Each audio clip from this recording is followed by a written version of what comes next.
শাকিব খানের তাণ্ডব দেখতে এসে টিকিট না পেয়ে দর্শকের তাণ্ডব, হলেই চলল ভাঙচুর। ঈদের প্রথম দিন শাকিব খান অভিনীত বহু প্রতীক্ষিত সিনেমা তাণ্ডব দেখতে এসে প্রেক্ষাগৃহে ভিড় করেন হাজার হাজার সিনেমা প্রেমী, কিন্তু হঠাৎ ঘোষণা হল বন্ধ, টিকিট নেই। আর এতেই ক্ষিপ্ত হয়ে ওঠেন দর্শকেরা। এক পর্যায়ে শুরু হয় বিক্ষোভ, চলে চেয়ার ভাঙচুর, দরজায় ধাক্কাধাক্কি। সোশ্যাল মিডিয়ায় মুহূর্তেই ছড়িয়ে পড়ে সেই ভিডিও। তবে পরে জানা যায় ঘটনাটি টিকিট সংকটের জন্য নয়, বরং কারিগরি ত্রুটির কারণে হল কর্তৃপক্ষ সাময়িকভাবে বন্ধ রেখেছিল সিনেমা হল।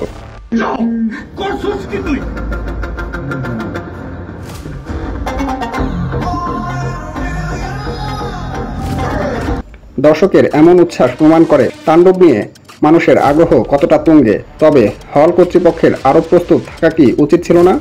আপনিও কি একজন শাকিব ভক্ত? কমেন্ট করে জানান।